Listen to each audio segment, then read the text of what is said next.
Let's get Lieutenant Governor Josh Tenorio on the line. Good morning, LT. Hi, good morning. Hey, thanks for singing or playing Fonogi Chamorro.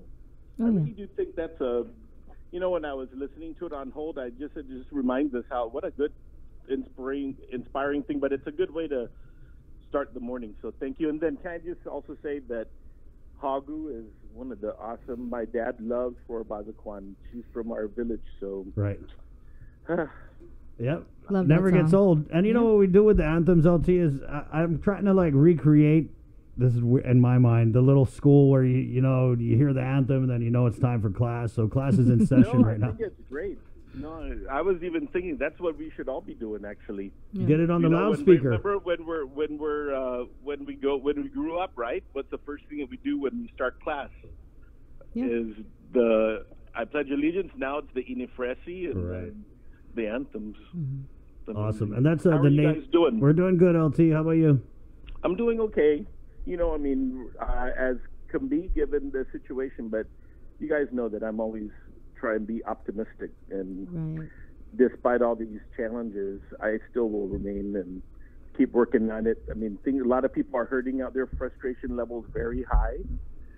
And I just use that as I kind of use that to try and push forward to try and shake these things so we can, get the relief to the people. And, every week when we talk and, there's still more people hurting, it's just, it's something that, really affects me. And so I just want you to know that trying to do our best job to get things done, and there are certain things that we can always do to improve, but I just want the people of Guam to know that we're working hard, and please don't lose hope. And I know sometimes that, the fear, the anger, the despair, I'm taking that and using that to push forward with our people to try and get things moving. And I just really regret that people are out there and they don't have some people are at their literally at the ends meet, but the help is coming. Right, and I think that I think part of the anger, despair, frustration, like you'd mentioned, is that people thought it would already be here, and it's not. Yeah. So what are I guess just LT, let's just get it started here with this guidance that came down from the Department of Treasury. I know that Senator Regina Bisco-Lee had sent you guys some stuff saying that the guidance that was sent out by Treasury that I guess was put out April 22nd. Shows that you can use the federal money that we got, over $117 million for financial assistance for feedings. And so I think yesterday what a lot of people were thinking ahead of the press conference was that, oh my God, the light at the end of the tunnel is here. We've got the guidance. It says we could do it. But then kind of balancing that with the governor's response, which was, hey, we're still looking at what we can do with this money. We know what we can't do. So, I mean, I feel like the frustration, the anger, despair, was on a simmer before, but now it's kind of boiling over. And so I guess just where are we with using any of that $117 million for any type of bridge local aid? We're working out actually some pieces to get things out. I guess the difference between this situation and what would happen in the typhoon is we could normally just open up centers and people can walk in and they can bring paperwork and we can get a jump start and push things out. So we don't have that available to us right now, and what we're working on is the active go around to try and open a pipeline. And the aid package, the guidance that Treasury puts out is we can for the other states that have a local program, they can use this to reimburse themselves and put more money on the side to continue their local programs. And we don't have a local program. And what we're doing is yesterday, our team was on a call with the director of the unemployment insurance program for the federal government. And we've put in a draft application. We're waiting for them to approve. And we're basically trying to create a program in a few weeks that has been existing for years and years and years. What we're looking at actively really is using that to come up with some assistance that would be in addition or in advance of of the regular unemployment. And so it's a little complicated, but we're working on a plan, and I'm hopeful that we can announce something in the next couple days on the method and means to try and get this through. For unemployment assistance, right? Is that what you're saying? I would tell you that I wouldn't call it I would say that probably it would be assistance to the unemployed, but you cannot use the money to front the unemployment program that is funded. Right. If you do that, then that portion that you use from this funding source won't be available for anything else, right. And then they'll reduce the allocation that we have for unemployment down by that amount. So it's a little tricky, but right. We're trying to be very aggressive to push it out. And then there's an opportunity, and you know what I will do? I'm going to come back on with you in a couple days to give you the details that we're trying to work out. I don't want to preempt it because we're working on something to try and meet that intent. So but I promise you, I'll call you first. Okay, nice. Since there seems to be these, the governor stressed it over and over during press conferences about this roadblock with the federal government in terms of not approving certain things with the stimulus check. We're still waiting for the approval for the implementation plan, the U.S. Department of Labor, etc. What conversations are you guys having with Congressman Michael St. Nicholas? Because all we see is, him complaining about the local government, but are you guys... He talks at us. Say that again, LT. I said my observation, he talks at us. Talks at you. So there have been listening conversations? It's hard. We've had some conversations with some of the committee staff. I know the governor and him have communicated directly in the past, but nothing that, for example, on the rebates, he keeps shaking the tree and, talking about 2019 versus 2018 filings. Mm-hmm. Most people haven't filed 2019 since the U.S. Internal Revenue Service pushed back filings until July. Right. So if you're only going to rely on 19, many people are not going to get it. So what we're doing is whoever came in 19, we process and then we rely on 18 for everybody else. Right. And I mean, LT, I feel you. I really pay attention. I pay attention to, what you guys are doing. I pay attention to what the congressman is doing. And you're right. He is talking at you guys through Facebook posts. And frankly, it's ridiculous. It's ridiculous that the congressman's time and energy is not spent in helping our people of Guam. He's not calling Treasury. He's not calling Department of Labor. He's not going there. He's not banging on the door saying, hey, what's going on? And my people need this yesterday. He's not. Instead, what he's doing is going on Facebook and the local government sucks, and the local government can't be trusted, and the local government, and so I see it. I get it. I don't understand why that flies. I don't understand why people think that he's actually doing something when we have the governor saying yesterday that she can't even get a call back from Treasury. So these issues that you talk about with the federal government not coming through, I mean, everyone's having the same problem. But to me, when I hear that, what I automatically think is we elected a man and sent him to Washington, D.C. to represent us to the federal government. And sometimes I feel like our congressman, as intelligent as he is, has got it twisted. I think that he believes he's the federal government's representative to us when, he's supposed to. And so it's really just petty. And I see what you're saying. He's trying to snitch on the local government and stuff and hate on the local government. But really, at this time, right now, you want to do it? Doesn't matter because people just need that cash. Yeah. And that's the bottom line. And that's what, pretty much motivates me in the morning is to every day that goes by and it's a big frustration and just trying to push it down so we can really open that pipeline is what my motivation is and my top priority. Chris, can I bring up another issue with you and Sabrina? Please do. So, last week I was somebody texted me that I know that actually got sick and recovered from the virus, and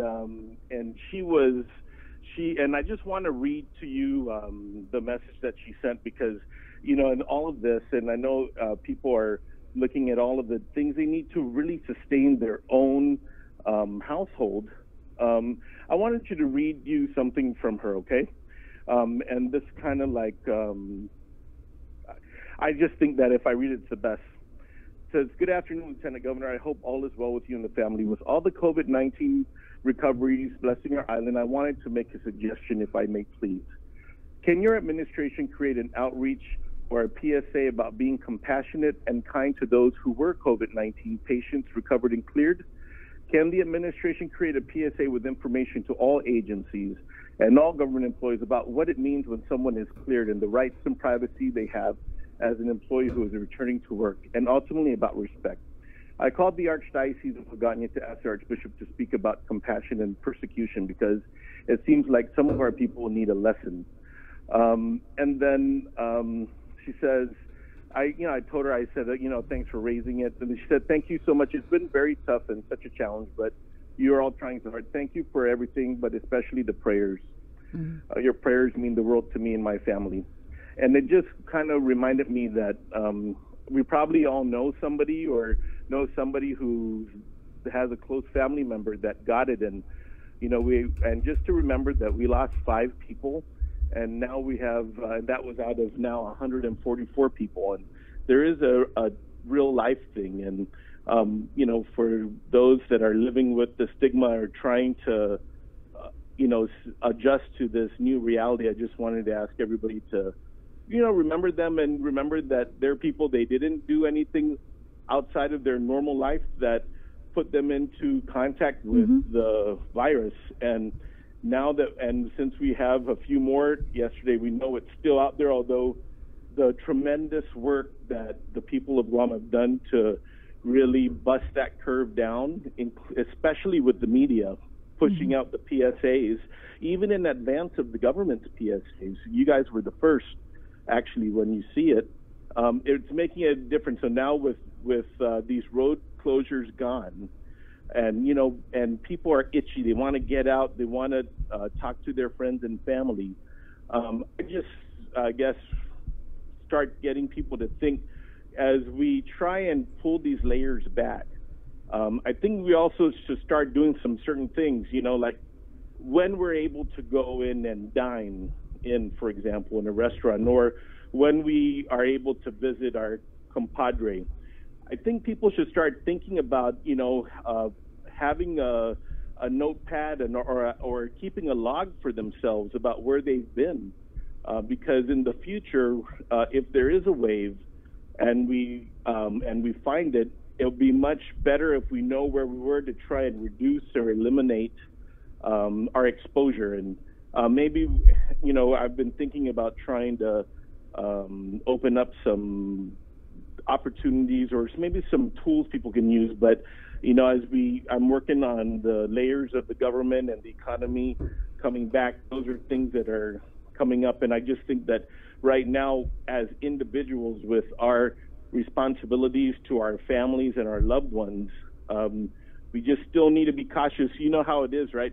Every time everything we're good, even in Chamorro culture, things subside and we start doing things, then boom, something happens.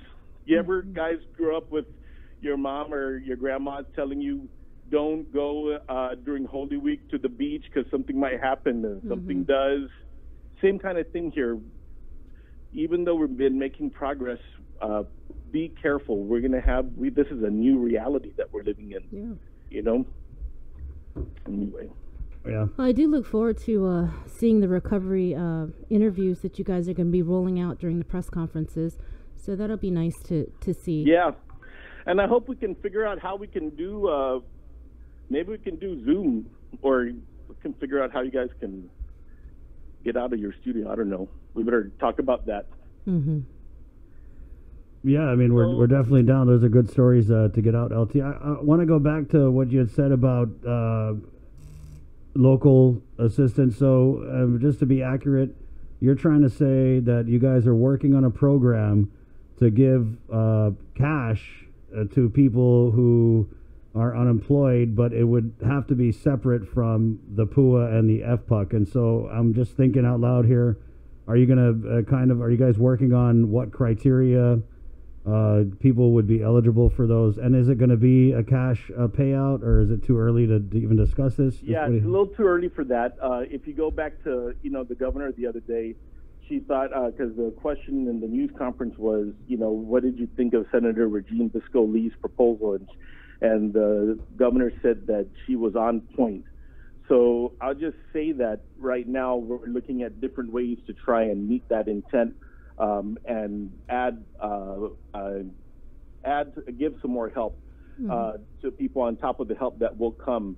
And even though it's delayed, it will be retroactive to when they got hurt in the economy. But we're looking at we're kind of like punching it around and making sure we can pull it off, so we don't get, so it's something we can really succeed in. And as soon as those details are out, I'll come in and share it with you guys.